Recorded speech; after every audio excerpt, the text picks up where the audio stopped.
Word TV show, two waiting phone shows for. Huh? I don't know.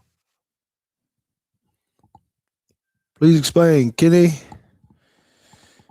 As we're coming on, weird TV show, two waiting. Oh no. Well, anyway, we're glad you're here because man, we got a doozy. How did everybody feel going into work? Well, I don't know. Any of y'all went to work. I didn't go to work. JT, you had to go to work after the Alabama game. I Did you get did. a?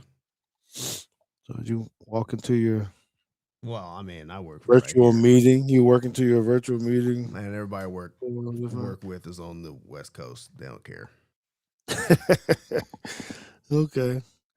Well, we're glad you're here. Thank you guys for jumping in and being a part of this. We're gonna have a small recap of what happened in the first round of the playoffs. Uh, and it was a good game. I was able to go and watch it in person, so I got a little perspective about their stadium and their fans. Maybe we can hit on that a little bit. It's a little unique and different. And of course, winning the game is always important. So, before we get started, make sure you hit the subscribe button, hit the likes, go ahead and share out on X or Facebook or IG or TikTok or whatever you're on that we're live. And we're gonna show a few clips during the game and be able to talk about it and get ourselves ready to get into an Alabama IU uh, football game. So glad you're here. We're gonna go ahead and get this party started right now.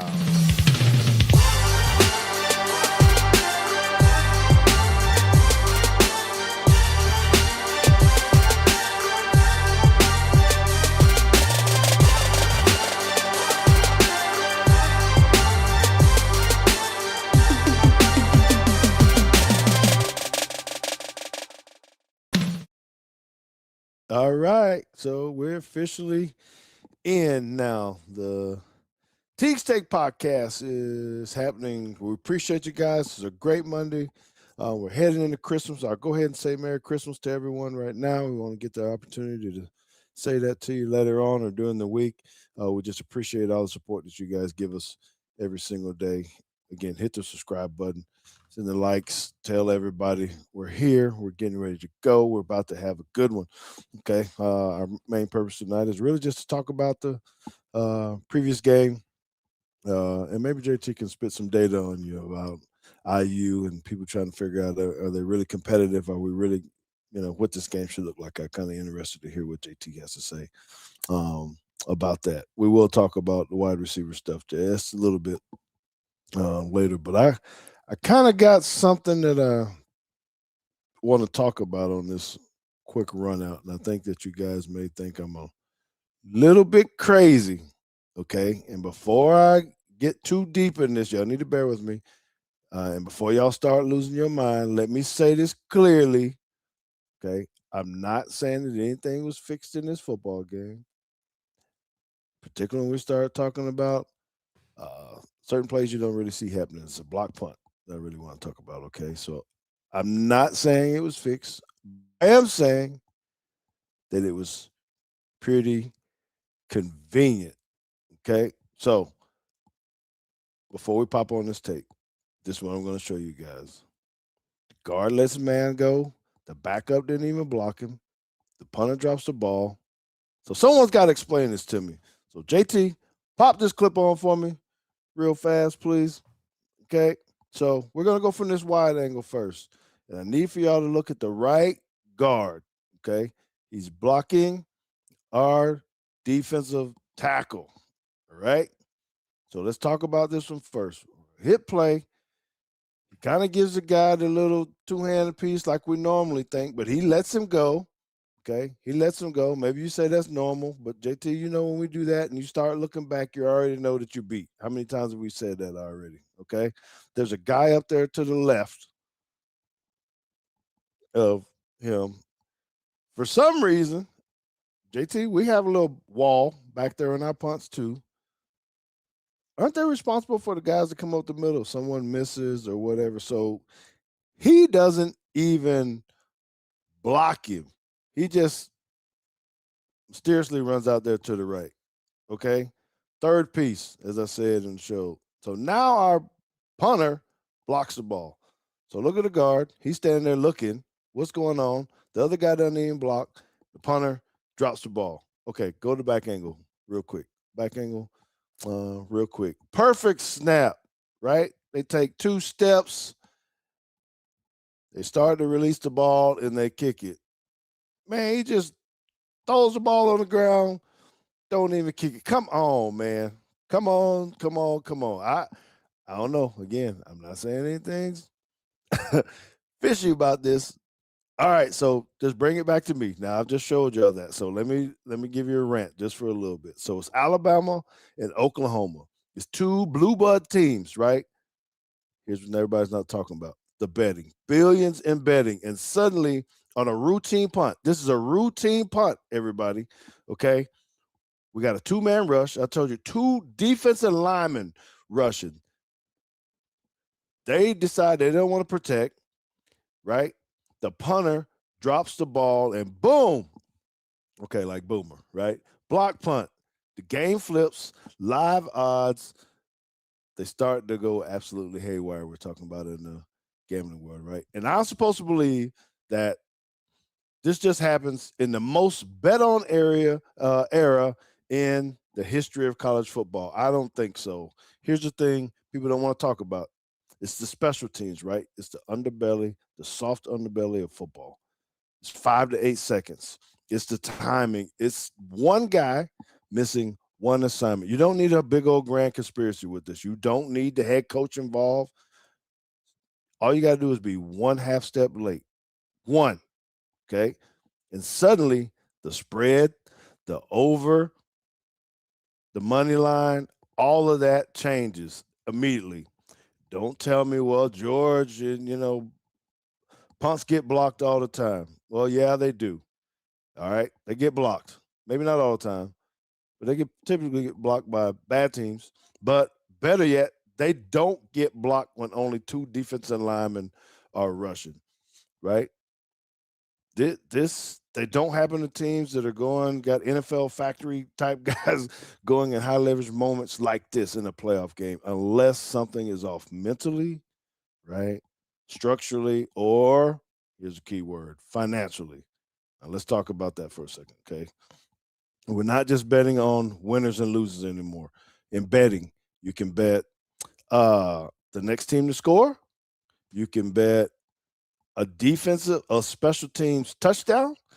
You can bet will there be a blocked kick. Now that one play didn't just affect the scoreboard; it affected entire markets in under I don't know how long that took 5 6 seconds. Right, everything changed. And college kids, let's talk about that. I'm not accusing anybody. I promise you, I'm not doing that. All right. But we're living in a world where some guys have NIL deals and others are just, hey, man, they're splitting gas money still.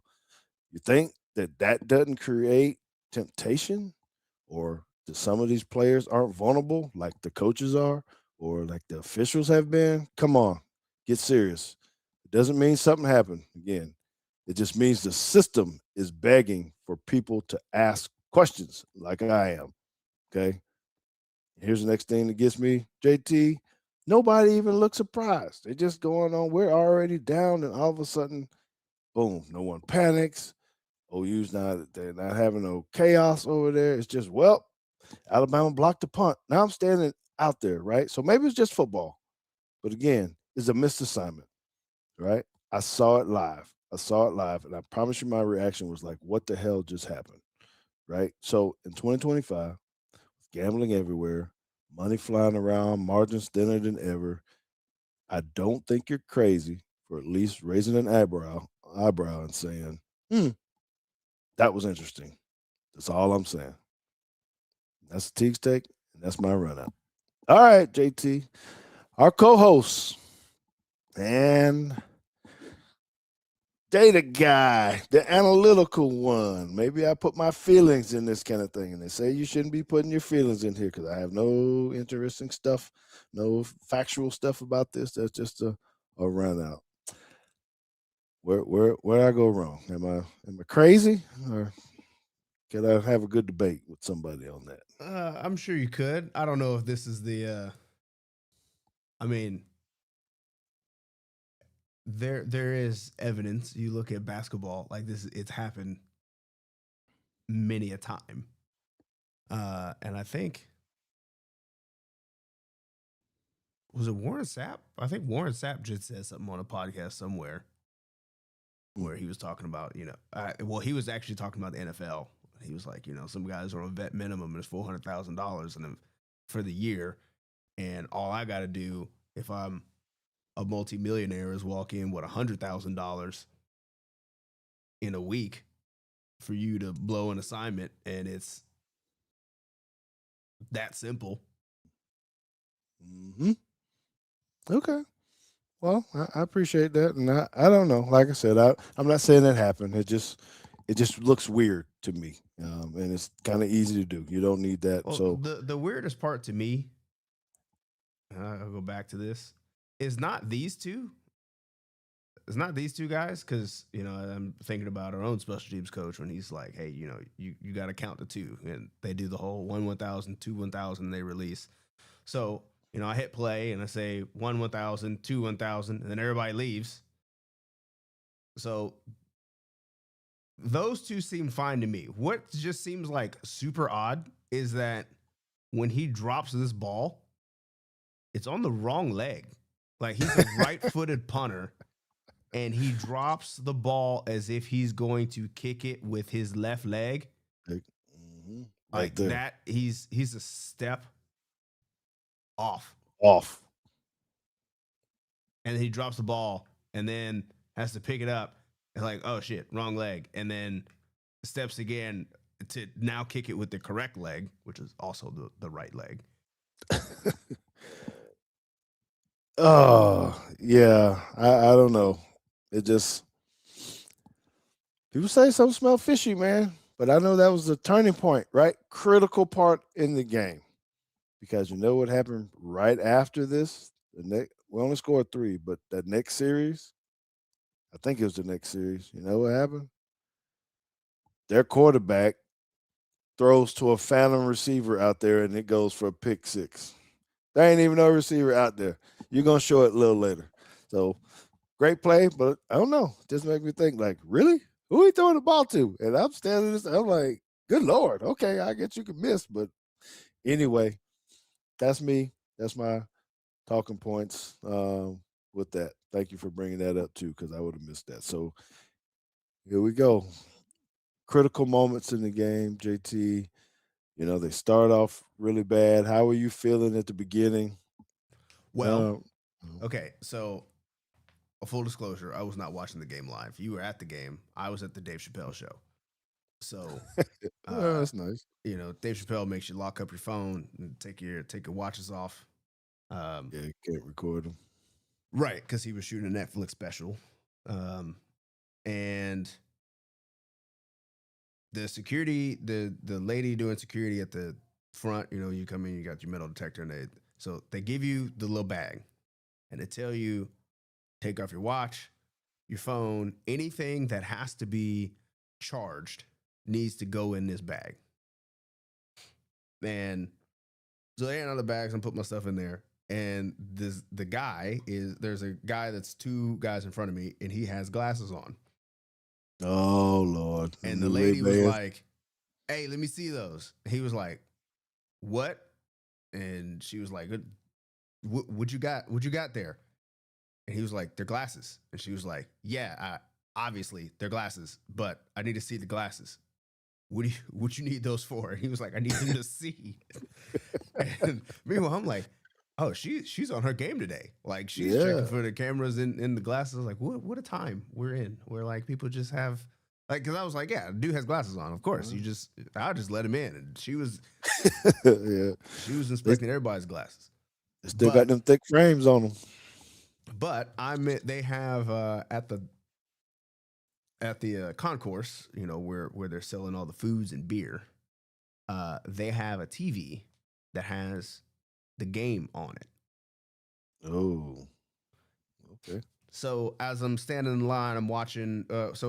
We were at the bar beforehand. I watched the first couple of drives, and then we get into the stadium because the show started at 7:50. So I'm in there at about 7:30, and watching a little bit more. And I think it was still 0-0 at the time.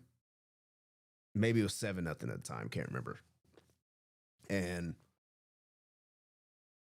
once the show started and I went with the openers, I kind of just tried to push the game in the back of my mind. I was like, I'm here to enjoy the show. These tickets cost a lot of money. Here to watch the show. And one of the guys gets up to go get us another round. And I had half a mind to ask him what the score was. And I decided against it because I said, in my heart, I was like, man, Bama's probably down 17-0 right now. And him telling me that they're down 17-0 is really just going to ruin this for me. So I'm not going to ask. We're just going to let it go. So when we get out of the show, and as soon as I get my phone out of the bag, I look, and there was 5 minutes left in the fourth quarter. Alabama's up 10, 32, 34, 24. And I'm yelling at the guys, and I was like, "Oh, they're up 10." And he was like, "Oh, we need to hurry up to the bar." So we run into the bar, and he was like, "Yeah." So when I went up there to get the beer the first time, it was 17-0. And I was like, I just knew it. I just had something just told me they were going to be down 17 points. And then the other guy said, yeah, when I went up there for the second round, they had tied it up 17-17. But I didn't say anything. And he said, I didn't want to say anything unless they were winning. And I said, well, you shouldn't have told me that, because now next time we go to an event like this and I know the game's on, if you come back and you don't tell me what the score is, now I know they're not winning, just for the fact that you said that to me. So the next day I had recorded on YouTube TV and went back and watched the whole thing as it unfolded on TV.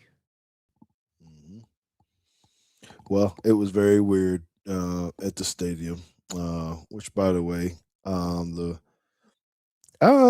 kudos to the Sooner fans. They were actually I'm going to say a good group of fans. Very polite, seemed like Southern hospitality, that type of thing. Really didn't really have any issues. Maybe with just a couple people, at the end when they lost, and they probably had a little bit too much to drink, one of those kind of things. But overall, we were in a full Oklahoma section. But it was pretty much all Oklahoma people in there being the home game. I guess you don't have to split the tickets up for that first round at all. So it was super tight, though. The stadium, they almost need to blow that thing up a little bit. I think it was. I basically had to stand up the whole game. It's just sitting like I can't do this the whole game. I need a little bit of space, and there are people bigger than us sitting around there, and it didn't even matter if you had one of them chairs or not. Just people, we were packed in there. But we had pretty good people around us, some pretty realistic individuals that kind of, said when things were pretty realistic for the most part.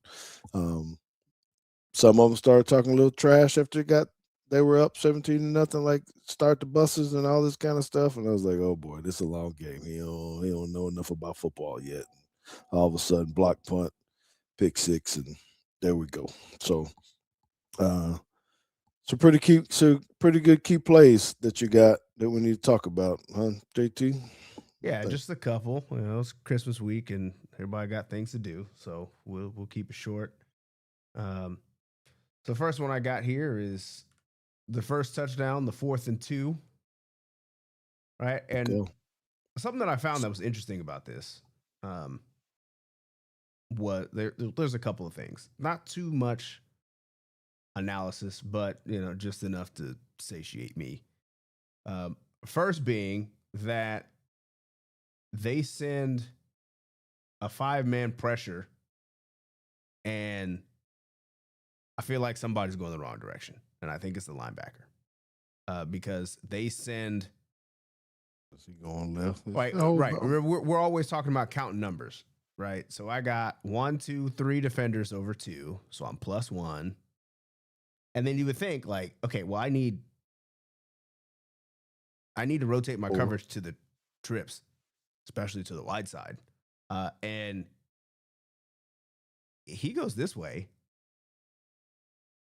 and this guy right here, he's on a blitz, and they're not dropping anybody out. So now you've got 2 over 3. So at this point, he wide open.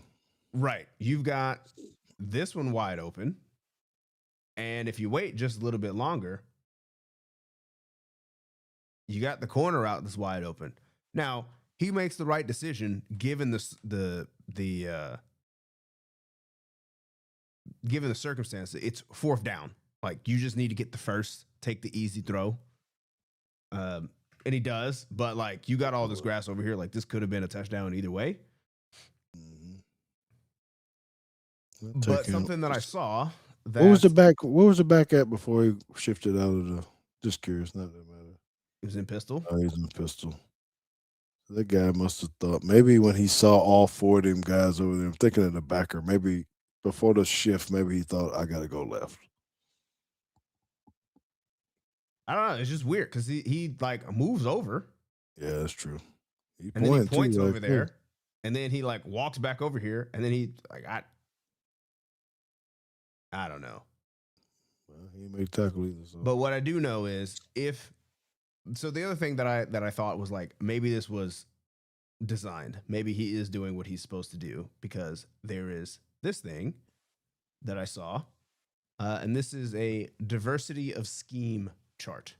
Here we go. Exclusive on Teague Take. Okay. So the thing to know here, this little footnote here, says a score over 10 means the defense is wildly unpredictable to the point where they are using coverages that don't even fit the standard definitions. Meaning it's not like your standard variations of 2, 3, or quarters, or 1, or whatever. They're like, this is basically saying they're kind of making up stuff. Guessing? And they're confusing people by making up stuff. And that means they're probably like vacating areas and saying, you're not going to find the area because all this other stuff's going on. So at first, I sorted by this total diversity score and saw that Oklahoma is super high on this list. Actually, highest in FBS in diversity. And then saw that this coverage diversity is 10.01, which means one of 2 things. Either they're running a whole bunch of stuff that's unconventional and it leads to things like this, or they're busting a shit ton of coverages and nobody knows what it is. Yeah, I'm probably going to go with the first one. I'm going with the first one too. I think Brent Venables is a good enough coach. I mean, he's the national championship winner to just like, maybe he does a little quirky things and it's been working out for him. And right here, it did not, especially with the second effort, the poor tackling and effort by the freshman here to get into the end zone. Yes, it does. So before you even go on to the next play, does it surprise you that he's in there making this play versus Ryan Williams? Or at this point in the season, no, it does not. I mean, Ryan's in there, but with something that you show a little later. But just yeah. And actually, it's the very next play. So here we go. So this is, oh no, it's not. No, it's not. This is the defensive. This is the pick 6, and I think this is. I'm going to call it a tendency breaker, because we've seen this a lot over the years from Womack. Right? They kind of like play this sticks coverage, right? Or they sit everybody at the sticks and everybody just plays flat-footed. Now, I think that this is the look they gave. This is not the scenario in which Womack calls these kind of coverages. This is usually a 3rd and long. We're sending max pressure, and we're just going to build defense. We're going to sit at the sticks, and we're just going to try to tackle it. Yeah, what's the down distance? The down and distance, this is 2nd and 13. All right. So not a scenario where you have to throw to the sticks. And I think Mateer knows that. So I think he sees this, and I think this is where your conversion routes can get you, right? This is the offensive equivalent of pattern matching, right? How you can blow a coverage because you thought based on these rules somebody else was going to take him, and it actually ends up being your guy. This is a conversion, which I'd actually look at the tight end, what the tight end does. But I think Mateer thinks that this is supposed to be a hitch because of how far it is, right? He's Yep. just like, look, this is going to be a 3-step hitch. Throw in it right now. And there's many of offensive coordinators that I've heard that say, see a hitch, throw a hitch. Just, he's off, throw it to him, pick up your yards, maybe make this guy miss, especially since there's only one guy there. You make this guy miss, and that's a touchdown. Yep. We do it. Post JT snap, too. receiver sees that the corner is actually working down, sitting on the hitch. So he converts this to a fade. And Mateer is like, see a hitch, throw a hitch. I just don't know how you don't see that dude sitting right there. Yeah, so I tried to go to the back angle because I was trying to figure out. I was like, all right, he left maybe early. he's looking at all this. He sees the safety down, right? Like right now, his vision is in that direction. And then I thought, okay, now he looks back over here, and he never actually sees. He never sees Bray leave. Then I let the clip roll. And he absolutely does. Yes, he does. He absolutely does. But I guess at this point, he had already made his mind. He said, okay, well, he's leaving. He's not coming. The protection is set. We're good. And maybe he says, because this guy goes out for a route, so he's not in the protection. Right? And they're saying, throw into the blitz 1, anyway. 2, 3, 4, 5, 6, 4, and we're gonna do this. We're gonna go big on big, right? And then he says, "This is that guy's mine. He's the hot player because this guy's going out for a route." Yep, he typically throw into that. Yep, and he lets it rip. I think look at his technique and everything, though. Look at his footwork. Well, yeah, because I think his footwork, he was looking. I think he saw this as his hot. He was like, this is actually the guy that I'm going to. And then he sees this guy drop out. He says, okay, so my hot read is not him anymore. It's my hitch that I got out here. And I actually legitimately think that he doesn't actually. This is one of the Mahomes no look passes. I think he's looking at 12 and he's like, I know there's a hitch out there and I'm just throwing it. And the hitch is at the sticks. So. Yep. They missed the tackle. Yep. Better luck next time, I guess. Well, a lot of people were referring that, saying it looked like Antonio Langham in the Sugar Bowl, and it does, honestly. It looked just like the pass St. Matthews threw to Langham that went back for a pick six for the win. So that was 2 big plays. Tied it up. Yeah, 17. I mean, it's nice because, right, you show all this pressure, and it's not even sim pressure. They're still only rushing 3. They're dropping 8. Yep, the guys are running out of there. A lot of guys. Everybody's out. You're still only rushing 3, and you just sit somebody. You got to have the skill and the wits to want to be able to do this, because it's scary as a secondary, particularly if you got to go play deep half, because you got to get out of there at the right time. If you're Bray, he's got to get to deep half, and he's got to leave not too early, I guess, because you're giving it away. So even at this point, I don't know. I guess you got to try to figure out the cadence. Yeah, I mean, it looks like they have the indicator, and maybe I got to look at the whole film, but it's one of those. Mateer, he's one just like every other quarterback. There you go. Touch the towel, and then hands behind his back, and you see Bray leaves when those hands start to come forward again. So I think this is probably what their indicator is of like, this is when you got to get out because he's going to clap once, at least once. Yeah. So I don't know. It's a huge play, another game changer. And at that point, the stadium is dead silent from these OU fans because we're tied up.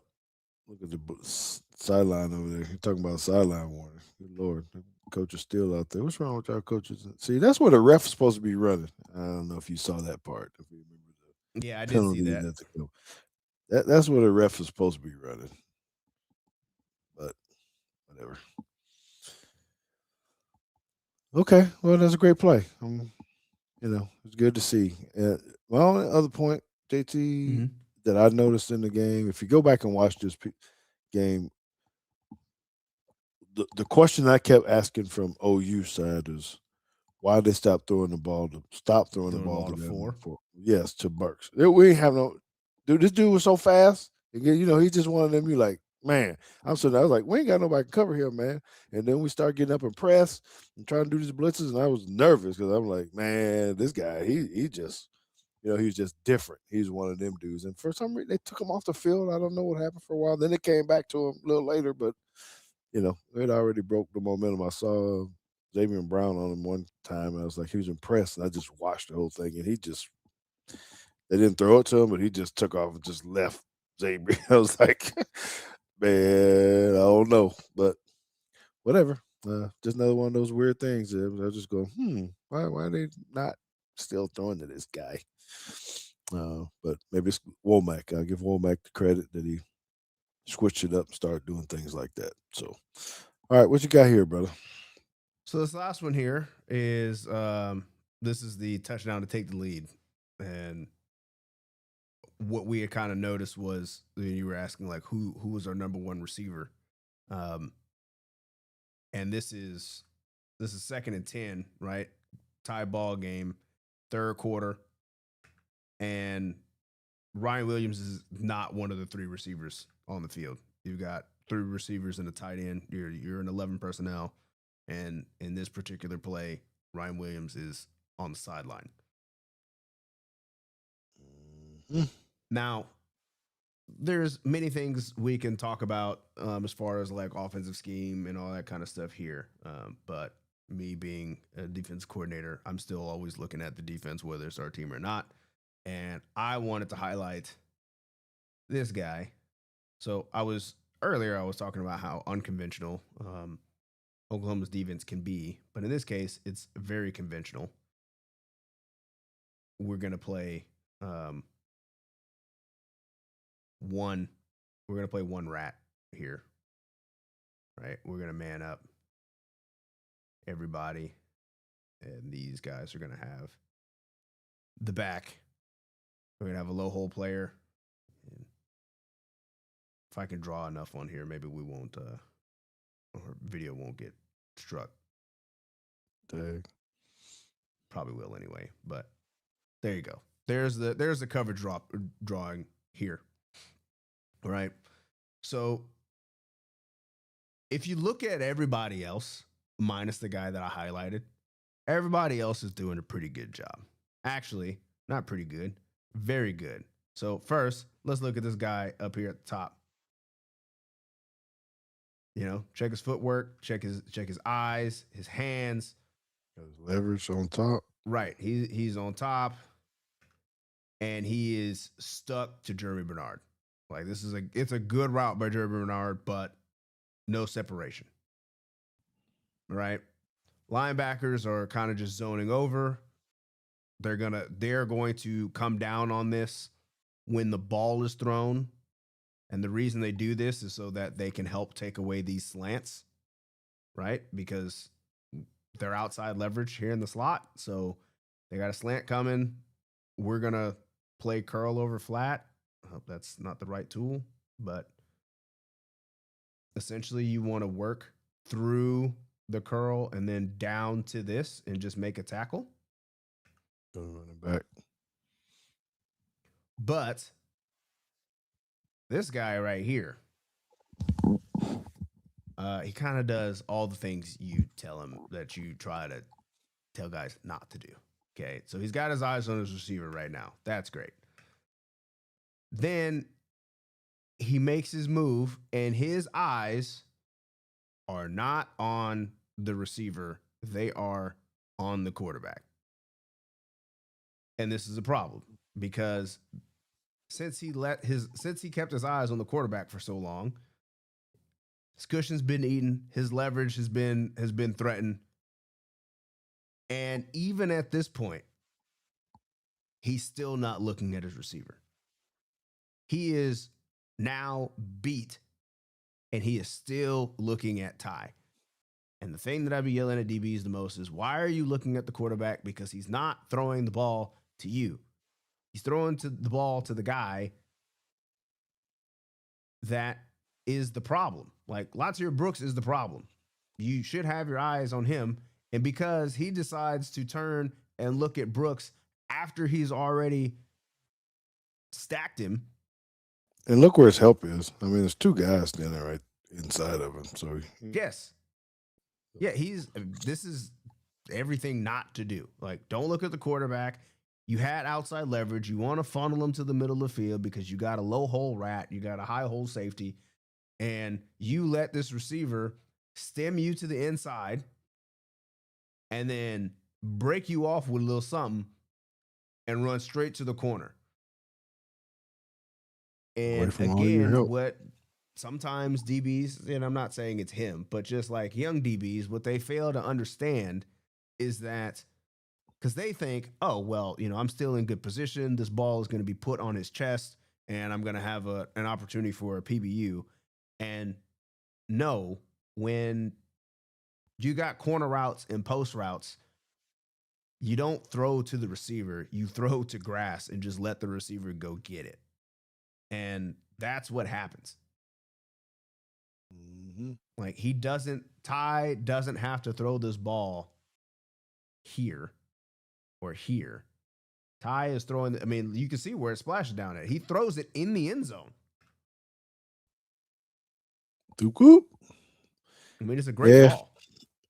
It is. And that's the worst feeling as a DB because you can hear the crowd or the silence of the crowd when they go, But no one will understand that except for us, those that have played defensive back, and you hear the crowd, you know the ball's coming to you. Yeah, so Square Businessman for 4112 says he thought he had help, had deep help. He does have deep help. It's just not on that side. His deep help is in the middle of the field, which I have a hard time believing he didn't know based on his leverage. Like, he's outside because he wants the post.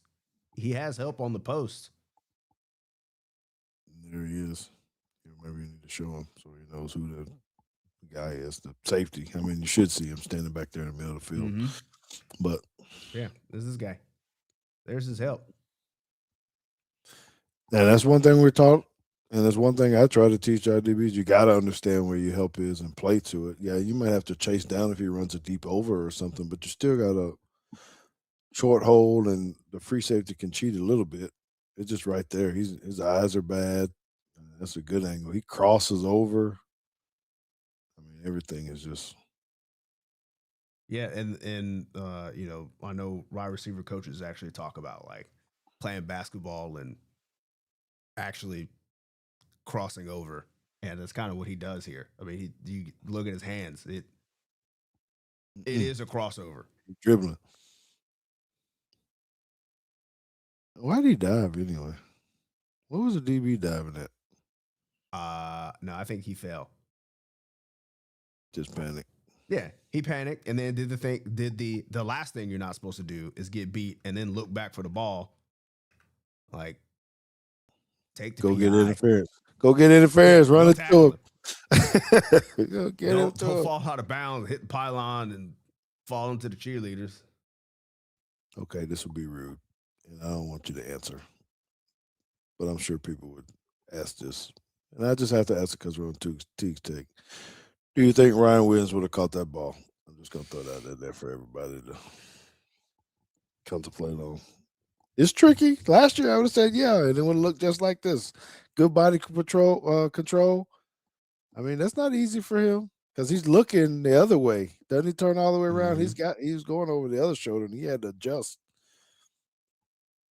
Whirly bird. That's a, that's big time catch. Good job by the lineman too, But yeah, huh? yep, they Except rushed forward this time, and we get a double team on one. Caden Proctor's doing a real good job over there. I mean, you got, let's see, 1,000, 1,000, 1,000, 4. At that point, you're just playing 707, like literally. I know, but what we're gonna do with this running game, man. Well, the good thing is that's not for me to figure out. Okay. All right. So here's what I say from my deal and JT. I know he has some data points that maybe he can talk about IU a little bit before we get off here. But um, standing there or yeah, because I was standing there pretty much the whole game. Be tired. Seemed like the mood in the beginning, although it kind of started off bad, 3 and out, 3 and out, 3 and out. I don't know how many if we had 3 or 4 3 and outs. It was disheartening, and I was like thinking, "Oh man, we can't be getting out coached that bad." But you always start to think about first 15. I didn't panic. It was just being around all the fans, and they were kind of hoopla and everybody. Yeah, I know the name's supposed to be in, and whatever, all this kind of crap. Still happening. But me and Consuela sat there and said, I guess they don't really realize that this is a 4 quarter game. It's still early. There's a lot. And I had confidence, as we always talk about, that typically after halftime, we do make some pretty good adjustments. DeBoer's been good with that. Womack's been good with that. So I really wasn't like that. And then when they got the block punt, I was like, here we come. That's what I really felt like. And then the pick six. So I'm like, you know. So I felt really good about it. I felt like they messed up. So I don't know if you really paid attention to the 50 Cent thing. When 50 came out to the in between the third and fourth quarter, I think most of you that follow me on Twitter at Teague Football and on IG at Teague Football, if you couldn't see it in person, so apparently 50 Cent is a big deal for the Sooners, something they listen to and all this kind of stuff. Well, when 50 broke out, you should have seen our guys in person. It was like the concert was for them. Oklahoma was over there doing their deal, and our guys were literally on the field dancing, and I'm like, oh my gosh, I don't know if this is good or not, but I seen our guys getting hyped.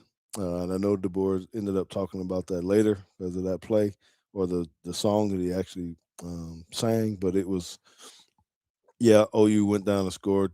I think Bray got pass interference. We got too aggressive, like right after that. I say too aggressive. You could just sense something. So, anyway, that was another defining moment for us, I thought, because our defense really kicked up pretty heavily um, after that.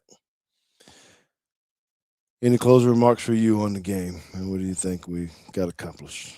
Um, I mean, they got up off the mat being down 17-0. So at least it's another just data point saying, hey, they didn't quit. Now, kind of it didn't, at least on TV, it didn't quite feel that way in the SEC championship game. But they don't. They still had fight him. They still believed to have 27 unanswered points is a pretty big deal. Yes, it was. I mean, I think that's going to build some momentum into this next one. Just being able to play like that. I don't know that many people were giving us the chance to win. I think we were favored, but it just felt like Well, people thought we were going to the lose. opening line, they were favored by 1.5. By 2 days later, they were not favored anymore. Yeah. So, And now they're big underdogs. yeah. So before we go, why don't you spit out some data from your little sources that you have over there? What do we need to know about IU and their? Okay, yeah. That's why I had my phone in my hand because I was trying to find my little screenshots. I should have pulled it up on the computer, but I'd already taken screenshots. So, funnily enough, Indiana which I had sent to you weeks ago, was one of the defenses that I wanted to study uh, this off season, right? So things that I know that I've seen from Indiana's defense at least is Oh, there. hold on a second before we do that. I just saw B Jammin's thing down there. That's another one. Just seeing kind of weird, man. Field goal kicker missed 2 field goals. Just hitting left of it. I mean, he's supposed to be good, and could Well, have heard our he won fans. the Lou Groza Award. Now they both Yeah, were over 50. I don't know. I don't know how cold it was or anything like that. Uh, it was cool, but he's in. I don't know. They had all the leg. He just was wide left, but well, so that first one, at least on the TV, because we were sitting at a table, we were watching at the bar. That first one, we were all trying to remember what the rule was on because it went over the upright, or at least it looked like it went over the upright. So thanks to the commentator, we did finally. Well, actually, thanks to the commentator, the next day because I watched it the next day and I could actually hear the sound. The guy came. He said that the ball has to be 100% inside of the upright. So if any part of the ball goes over the upright, and the upright is extended, forever, infinity. it's no good. I was like, well, that makes sense. I mean, it's a doink then, but Right. um, yeah, I mean, that's unfortunate. Sucks to suck, I guess. Yeah, it does, but whatever. Okay, back to Indiana. Sorry to interrupt. I just wanted to say something on his comment about the misses. So the defensive efficiency ratings, those are opponent adjusted possession efficiency data. All that means is they take out all the or they only use the non-garbage possessions. So, if you're up 28 points and all of a sudden teams start throwing the ball around and you start getting interceptions because they're trying to do all this kind of stuff, those don't count. But as far as defensive efficiency, Indiana is third in FBS by a tick. They are 0.89. And what should make us feel a little bit better in some respect is that Oklahoma is fourth at 0.88. So Indiana's defense, as far as efficiency goes, is very similar in strength to Oklahoma's. Texas Tech and Ohio State are the only two that are better.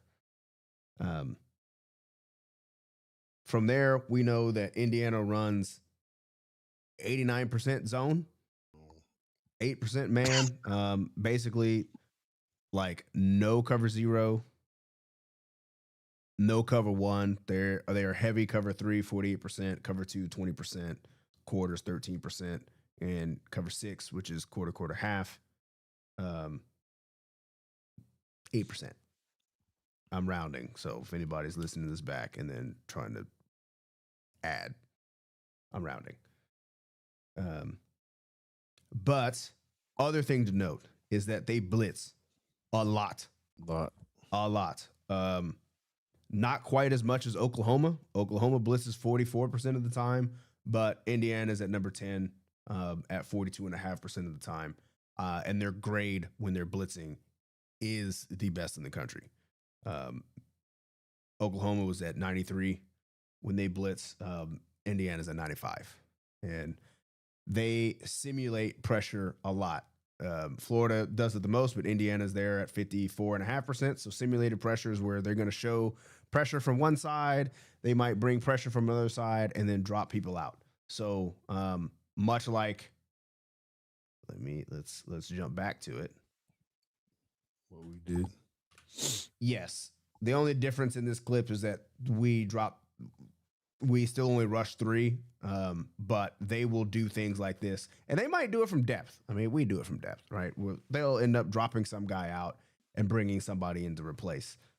They're going to do that a lot. They're going to stunt their line 33% of the time. So a third of the plays, they're going to have some line movement, whether it's just one way or the other, or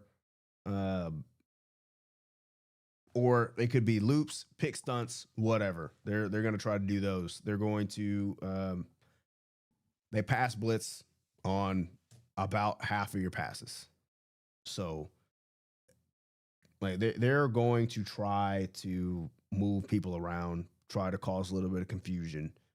But their variability is not very high, if that makes sense. So their coverage is behind them.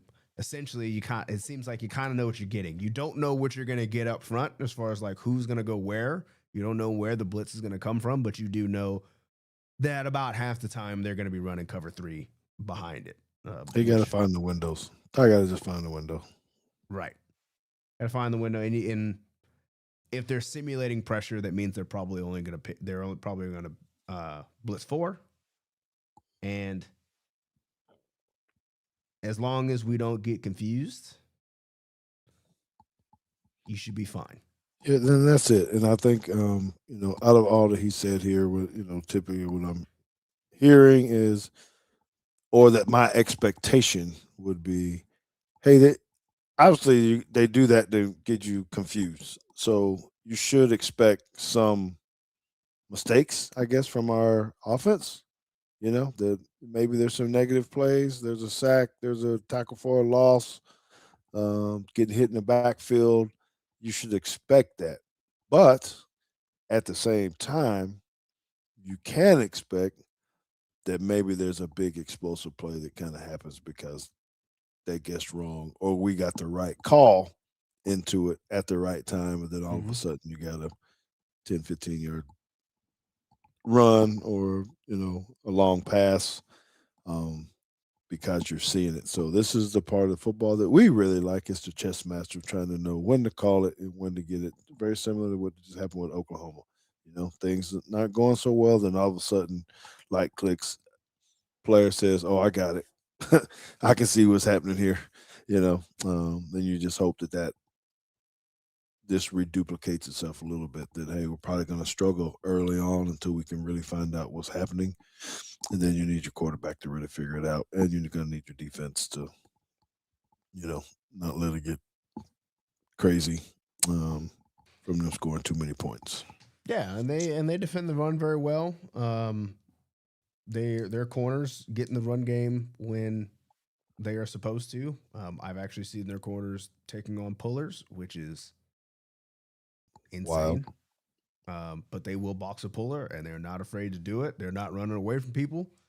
And Ohio State, it seemed like for a minute there, when I was looking at that, they were trying to pick on the corners. They put a nub tight end over there, and then they pull the guard and the tackle to that nub tight end side to make a guy try to tackle that they thought couldn't, and they were wrong. Just put the big backs in there, man. Quit messing around. This jam thing. Just put Daniel Hill in. Let's go. Bigger back. So just play physical ball. They've got some time to scheme it up. Gotta get healthy. They've got some time to get healthy. The Indiana's down a pass rusher. They're their best one actually. So that may benefit Alabama quite a bit too. Again, as long as these simulated pressures, they have to pick those up, right? All it takes for a sim, all it takes is a lineman to step the wrong way one time, and you've got a free rusher up the middle. And those are the ones that hurt you because those get up on you in the quarterback's face pretty quickly, and we've seen that happen to Alabama quite a few times, right? So Yep. Well, I guess I'll close with this. I think that coach's preparation and different things. I think that we got a chance to win this game. I don't think we're not doing this Bama by 50 kind of thing. I think it's a good game. I think we got to rely on our coaches to try to figure this out, and I think that sure I think there's this air of confidence from the IU coach and all the trash he's been talking about. I just win, just win. Um, but I think that would make it very personal amongst our coaches a little bit. Like, hey, we got to do all that we can so we don't lose to this guy in Indiana. Good thing it's a neutral site, but I think we pull it out in a close one. I'm not convinced that we're going to win the national championship yet because we can't run the ball still, but I think we can make this a competitive game. And yeah, and I wonder what conference refs will be at this game, um, because they call the game different, right? I think that the Big Ten referees allow you to be more physical. I think they let you get away with being a lot more handsy downfield. Doing things in the maybe few more holds and things like that. Where I feel like the SEC is a bit more sporadic. Like sometimes you get games that are you can be brutally aggressive, like the Iron Bowl, and other times it's like you touch a guy and then I think the Big 12 refs don't let you touch anybody. And I think that is why you see the different styles of play across the conferences is because of what you're allowed to get away with. I think this is why you see, the Iowas and the Northwesterns and all. You don't see too much like uber spread in the Big Ten because they allow you to beat people up. And I think this is why you see the uber spread in the Big 12 because they don't allow you to beat people up. Mhm. And you're not going to get Big 10 refs and you're not going to get SEC refs. So you're probably either going to get Big 12 or ACC. And if you get the Big 12 refs, I think that favors our style of play a bit better. Yeah. Well, I guess we should know who the refs are or where they're coming from by now, I would assume. But because the coaches always try to prepare for that too once they know the group. Yeah, But what are their most called penalties and things like that? Well, all right, man. Well, that's great, man. I appreciate it, JT. Hopefully, you get a couple days off of work, even off of your virtual stuff. Hopefully, they give you a little bit of time just to hang out with the babies and you know go be daddy for a little while. Mm-hmm. Um, I'm looking forward to it. We're off for a long bit. We're gonna head down to Houston in a little while, in the next couple of days or so to go see your sister and get back, spend some Christmas with you and the Oh, grandkids. where's your football? Um, like any football or That one, yes. that one. So we had a good time.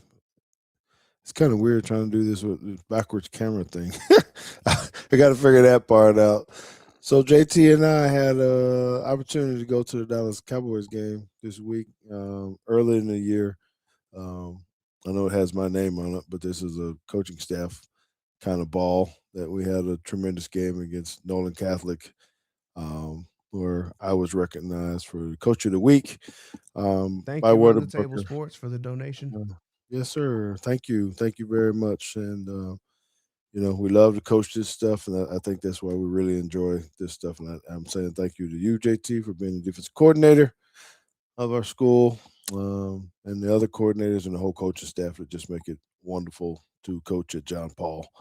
Um, we got a lot of things that are going to be happening there and going on, and we're getting ready to jump back in the SEC and different things. So I'll take this to school, put it up in my office there as well because it does mean a lot. But it's a team effort. You need to know about our school. Hit us up, man. John Paul II High School in Plano.